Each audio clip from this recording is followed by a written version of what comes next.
नमस्कार दोस्तों, स्वागत करता हूँ आप सभी का हमारे चैनल में।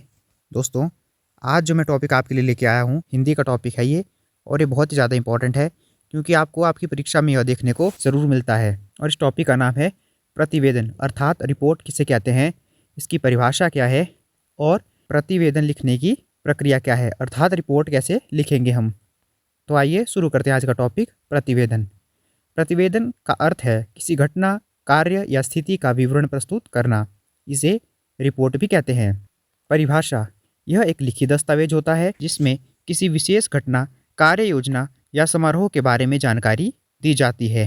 यह जानकारी प्रत्यक्ष अवलोकन या जांच पड़ताल के आधार पर की जाती है। तो अर्थात प्रतिवेदन क्या है?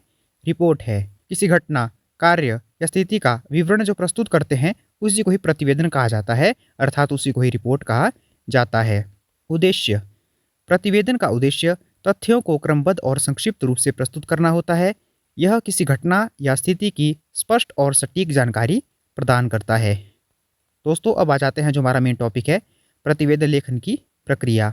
तो सबसे पहले प्रतिवेदन लेखन की प्रक्रिया का जो स्टेप है वो है विषय का निर्धारण और उद्देश्य स्पष्ट करना। सबसे पहले प्रतिवेदन के विषय को स्पष्ट रूप से परिभाषित करें। प्रतिवेदन का उद्देश्य क्या है? क्या यह किसी घटना का विवरण देना है, किसी कार्य की प्रगति को रिपोर्ट करना है? उद्देश्य निर्धारित करने से प्रतिवेदन की दिशा स्पष्ट हो जाती है। सबसे पहले हम क्या करेंगे, जो विषय है, प्रतिवेदन किस विषय पर लिखना है उस विषय का निर्धारण करना है और उद्देश्य को स्पष्ट करना है। अगला पॉइंट है जानकारी का संग्रहण और सत्यापन। विषय से संबंधित सभी आवश्यक जानकारी एकत्र करें। जानकारी विश्वसनीय स्रोतों से प्राप्त करें, जैसे कि प्रत्यक्ष अवलोकन, साक्षात्कार, दस्तावेज और डेटा। एकत्रित जानकारी को सत्यापित करें ताकि प्रतिवेदन में गलत या भ्रामक जानकारी न हो। तो दूसरा पॉइंट है जानकारी का संग्रहण करना और उसे सत्यापित करना। अगला पॉइंट है वह है रूपरेखा तैयार करना। प्रतिवेदन की एक रूपरेखा तैयार करें जिसमें मुख्य बिंदुओं और उप बिंदुओं को व्यवस्थित किया जाए। रूपरेखा प्रतिवेदन को एक तार्किक संरचना प्रदान करती है और लेखन प्रक्रिया को सुगम बनाती है। अर्थात इस स्टेप में हमने क्या करना है, एक रूपरेखा तैयार करनी है, एक आउटलाइन तैयार करनी है कि हमने किस प्रकार से प्रतिवेदन को लिखना है। सामान्य रूप से प्रतिवेदन में निम्नलिखित भाग शामिल हैं: प्रस्तावना अर्थात विषय और उद्देश्य का परिचय, मुख्य भाग अर्थात घटना या कार्य का विस्तृत विवरण, तथ्य और विश्लेषण, निष्कर्ष अर्थात मुख्य निष्कर्षों का सारांश और सिफारिशें।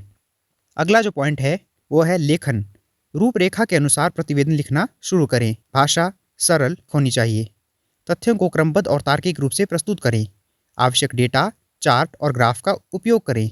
वस्तुनिष्ठ रहें और व्यक्तिगत राय या भावनाओं से बचें।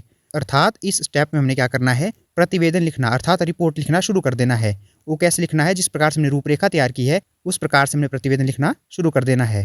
अगला जो पॉइंट है वो है पुनर्निरीक्षण और संपादन। प्रतिवेदन लिखने के बाद इसे ध्यान से पढ़ें और त्रुटियों को ठीक करें। व्याकरण, वर्तनी और शैली की जांच करें। सुनिश्चित करें कि प्रतिवेदन स्पष्ट, संक्षिप्त और समझने में आसान है। आवश्यकतानुसार प्रतिवेदन को संशोधित करें और अंतिम रूप दें। तो इस स्टेप में हमने क्या करना है, उसका पुनर्निरीक्षण करना है, उसको जांचना है कि जो हमने लिखा है क्या हमने वो सही लिखा है, कहीं उसमें कोई व्याकरण की गलती तो नहीं है। ये सभी चीज़ें हमने चेक करनी है और फिर हमने क्या करना है, अगर हमें लगे कि हमने कोई गलती कर दी है तो हम उसे संशोधित कर सकते हैं और अंतिम रूप दे सकते हैं। अगला पॉइंट है प्रस्तुतिकरण। प्रतिवेदन को उपयुक्त प्रारूप में प्रस्तुत करें। आवश्यकतानुसार प्रतिवेदन को मौखिक रूप से प्रस्तुत करें या स्लाइड शो का उपयोग करें। प्रस्तुतिकरण के दौरान मुख्य बिंदुओं पर ध्यान केंद्रित करें और प्रश्नों का उत्तर देने के लिए तैयार रहें। अब पढ़ते हैं प्रतिवेदन का उपयोग। प्रतिवेदन का उपयोग सरकारी और गैर सरकारी कार्यालयों में, संगठनों में और अन्य स्थितियों में किया जाता है जहां तथ्यों को रिकॉर्ड करने और प्रस्तुत करने की आवश्यकता होती है। यह निर्णय लेने, जानकारी साझा करने और घटनाओं का विश्लेषण करने में मदद करता है।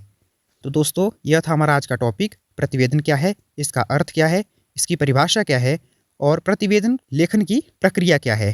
दोस्तों, उम्मीद करता हूँ कि आपको आज का टॉपिक समझ आया होगा और आपको हमारी वीडियो कैसी लगी यह भी आप हमें कमेंट करके बता सकते हैं। वीडियो अच्छी लगी हो तो आप इसे लाइक कर सकते हैं, शेयर कर सकते हैं और चैनल को सब्सक्राइब कर सकते हैं। अगली वीडियो आपको किस टॉपिक पर चाहिए यह भी आप हमें कमेंट करके बता सकते हैं। धन्यवाद दोस्तों।